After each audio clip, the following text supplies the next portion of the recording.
Bonjour et bienvenue dans Geekement Correct, l'émission qui s'adresse aux geeks et aux non-geeks. On est mercredi, milieu de la semaine. Enfants. C'est la journée des enfants. Voilà. C'est moi ton enfant? Bah oui. Eh bah t'es pas dans la merde. Hein. Ah merde. Tu m'emmènes au ciné. Je peux avoir des bonbons. Maman. Je peux avoir des bonbons. On est bientôt arrivé. Ouais, non, c'est pas la journée des enfants, non. C'est chiant en fait. Hein. Ouais. Même pour moi c'est chiant. Ouais. Bon, tout de suite le sommaire. Facebook, bientôt le contrat de confiance. Parole.net ferme ses portes. La Russie lance sa surveillance 2.0. Ils sont du genre par maman. Bérangère. Que cela soit aux USA, en Europe et même à mon avis un peu partout dans le monde, Facebook s'en prend un peu plein la gueule sur sa politique de confidentialité. Encore. J'ai envie de dire. On va faire un petit état des lieux parce qu'en ce moment tout le monde en parle. Je vais commencer d'ailleurs tout de suite par les Américains. Facebook est en train d'essayer d'arriver à une espèce de deal. J'aime pas le mot contrat, même si deal en anglais c'est contrat. J'aime pas ce mot-là parce que la FTC c'est la Federal Trade Commission. Il n'y a pas de notion de relation mercantile ou financière entre les deux. Il n'y a pas d'argent, donc c'est pas non plus un partenariat. Enfin bref, ils arrivent à une espèce d'arrangement. Voilà, c'est peut-être le bon terme, une espèce d'arrangement qui va forcer Facebook en fait à faire un audit de sécurité et de leur politique de confidentialiser au moins une fois par an si je ne m'abuse, et ce pour les 20 prochaines années. Ça fait longtemps, c'est-à-dire qu'il y a la FTC estime que Facebook a de l'avenir déjà, premièrement, voilà, qui devrait être longtemps quand même. D'un point de vue financier, il y en a, ça c'est sûr, ils ont de l'argent. Enfin, Zuckerberg, je m'en fais pas trop pour lui. Quoi d'autre? La FTC demande aussi un truc très simple, c'est que, vous l'avez sans doute vécu, vous l'avez vu en 2009, quand Facebook a modifié sa politique de sécurité, et était même revenu en arrière, il y a quelques informations personnelles de ses utilisateurs qui étaient devenues publiques, et sans vous prévenir. C'est un peu rageant. Ouais, les photos aussi, je me souviens par exemple. Il y avait les photos, on pouvait te taguer par défaut sur des trucs, on peut dire exactement où tu es, etc. Et ça a tendance à faire un peu grincer des dents la FTC et même les utilisateurs. Je vous en ai parlé des milliards de fois. Je suis le premier à être un peu énervé. D'ailleurs, pour savoir, là je vous parle des États-Unis, mais en Allemagne, Facebook est en train de perdre un procès justement pour l'automatisation de la reconnaissance faciale. D'accord. C'était pas trop le truc de ma news, mais voilà. Quant à l'Europe, là c'est une eurodéputée socialiste, Françoise Castex, qui a demandé à ses chers homologues, et donc à la Commission européenne, de se pencher un peu sur les problèmes entre la loi européenne et les directives européennes et ce qu'on appelle le droit à l'oubli de Facebook, c'est-à-dire la rétention des logs. Voilà. Il faut savoir que quand vous allez sur Facebook, dès que vous rentrez un statut, dès qu'on vous tag sur une photo, tout est gardé. Tout est gardé pendant très longtemps. D'accord? C'était quelque chose qui avait déjà fait polémique il y a quelques années parce que Google, avait tendance à garder, via le Google Cache, avait tendance à garder un peu trop longtemps vos informations. Je crois que ça a été ramené à 18 mois, donc on efface tout et on recommence 18 mois après. Si les informations sont toujours là, elles sont toujours là, ils ont toujours le droit de les stocker. Et donc voilà. Et donc Facebook se retrouve un peu dans la panade. Voilà, la Commission européenne doit se prononcer d'ici 3 semaines, et peut-être qu'on aura un Facebook avec un contrat de confiance à la contrat de confiance, c'est bien. Carrément, ça pourrait être pas mal. Mais t'imagines en fait si, dans 20 ans, t'as encore tes posts qui sont encore gardés en stock, c'est-à-dire qu'un gamin de 14 ans qui dit « Ouais, super, j'ai fait mon premier bisou », dans 20 ans, à 34 balais, il verra encore son post... j'ai fait mon surtout que la nouvelle timeline de Facebook, d'ailleurs, c'est ça. C'est vraiment tu peux remonter dans le temps. Je sais pas si j'assumerai tous mes posts. Ouais, moi non plus, je crois pas. Je sais pas. Les Geekement Correction, on les assumera, parce que de toute façon, on sera pété dessus à cause de ça. Ceux que tu fais discrètement sur ton compte perso. Chut. Non, mais de toute façon, moi j'ai plusieurs comptes, donc c'est pas le problème. La suite.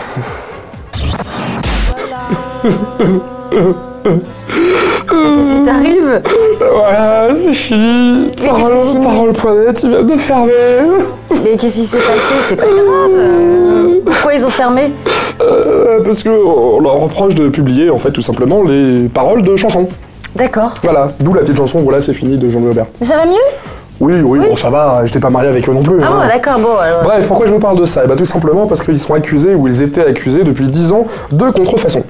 Oui. Alors je vous explique, il faut savoir que sur un morceau de musique, quand vous le créez, vous avez un auteur, compositeur, le compositeur est celui qui fait la musique, l'auteur est celui qui écrit les paroles, et ça a beau être la même œuvre, elles sont bien différenciées aux yeux de la loi. D'accord? La musique déposée à la SACEM avec le morceau global, et le texte déposé à la SACD, je ne vais pas rentrer dans les considérations techniques, mais en gros c'est ça, et même déposé à la CSDEM, la Chambre syndicale des éditeurs de musique. Voilà, ça c'est fait, j'ai fait l'ensemble des acronymes possibles et imaginables, je les ai posés.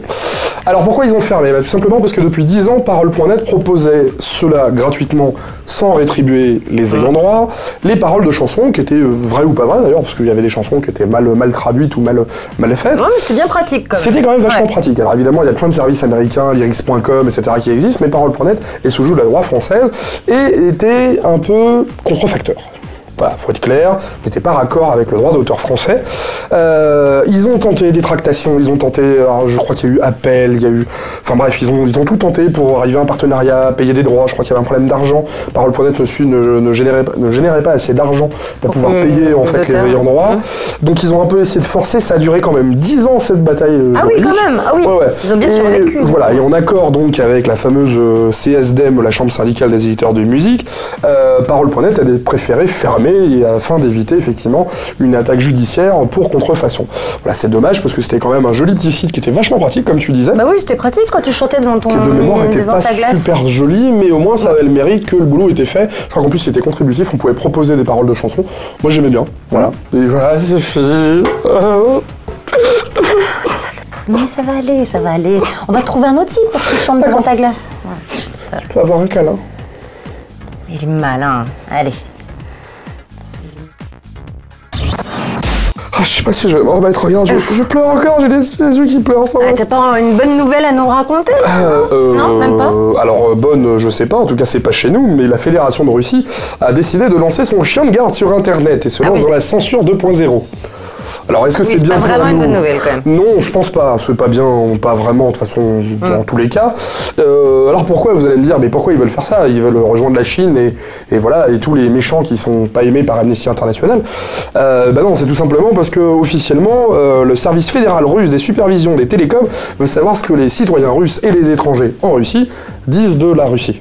C'est légal ça quand même ou... Bah, ils sont en train de le transcrire dans la loi, ils ont même fait développer une application qui va surveiller, un peu comme un Googlebot qui va se balader et regarder un peu ce qui se dit. Alors évidemment les blogueurs sont un peu ciblés aussi, mais alors officiellement ce système de détection qui pour ma part je trouve ressemble quand même vachement à Echelon, parce qu'il va marcher en plus sur mots-clés, parce que Echelon il y a une partie vraiment purement téléphone, donc si tu disais certains mots-clés Echelon tiltait, là c'est vraiment sur internet, en tout cas de ce que j'en ai lu. Donc ils cherchent des données relatives à la haine nationale, bon, à la limite. Les appels à la violence, on peut le comprendre. Le terrorisme, les menaces de l'ordre constitutionnel, c'est difficile à dire. L'affichage d'informations sécuritaires, etc. En gros, toutes les informations classifiées. Je vous passe tout le décorum, mais surtout les deux dernières qui m'ont fait un peu flipper. La propagande des drogues, donc ça évidemment, la pornographie, mais aussi de fausses informations à propos d'officiels fédéraux ou nationaux, et aussi tout ce qui est contenu concernant la liberté de vote. D'accord. Alors maintenant, vous inversez. Là, on va dire qu'ils cherchent les méchants qui veulent empêcher les gens de penser librement. Maintenant, inversez, et dites-vous qu'ils vont aussi voir ceux pour qui ils votent les gens. Donc ça commence un peu à faire flipper, et ça sent un peu mauvais. Il y aura plus de porno aussi, donc c'est ça presque en fait. Ouais, on s'en fout du moment que les petites Russes, elles arrivent chez nous, on s'en fout. Ouais. Elles sont blondes en plus, les Russes. Ouais, comme moi, t'aimes bien les blondes? J'aime bien. Ouais. T'es pas un peu russe sur les bords? Non, mais j'aime bien le compliment quand même. Enfin bref, ça se lance le 15 décembre, on en dira plus tard. Et aujourd'hui, ce mercredi, c'est un son découverte qui paraît. Oui, un son de découverte qui nous vient de l'Outre-Manche, à Londres, où on découvre un groupe électro-soul qui s'appelle 14s. Pourquoi? Parce qu'ils sont 14? Eh bien non, ils sont pas 14, ils sont 2. Il y a Tracy, la demoiselle, et Tom, le jeune homme, qui font de l'électro-soul, électro-pop. C'est vraiment pas mal. Donc, quoi, la Wax Taylor? Tu vas voir, c'est un peu ce style-là, mais c'est vrai que c'est assez entraînant et je pense qu'il va falloir les surveiller parce qu'ils vont aller très loin. Là, pour le moment, ils ont sorti tout simplement leur premier EP qui s'appelle Hide Yourself. Donc, c'est composé de 4 titres et on découvre tout juste le premier qui s'appelle tout simplement aussi Hide Yourself. Et donc, on regarde. Counting all my blessings is filling me with hope. I don't want to lose you, boy, you'll never know. Release all my confessions, let go of foolish pride, expose all these possessions. Don't want your love to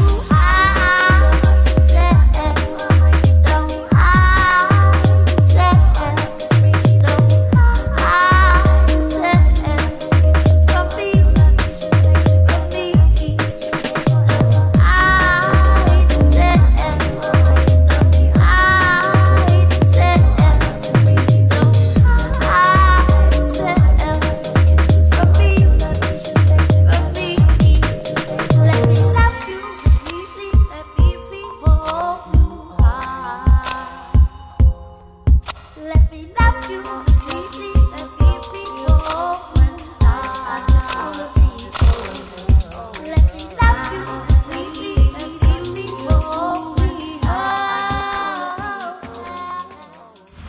Ouais, c'est mignon, c'est sympa. Mais alors, pas j'ai mal. toujours pas compris pourquoi 14. Oui, alors moi aussi au début je me suis dit alors 14 c'est quoi le rapport, etc. Et en fait c'est une petite anecdote où tout simplement ils adoraient Outkast et Outkast a chanté Happy Valentine's Day. Mr. Jackson. Voilà. Et donc du coup Happy Valentine's Day c'est le 14 février, donc ils sont appelés The 14th parce que la petite anecdote aussi c'est que c'est un couple et ils se sont rencontrés à l'université après une battle de dance. Pas trop déçu.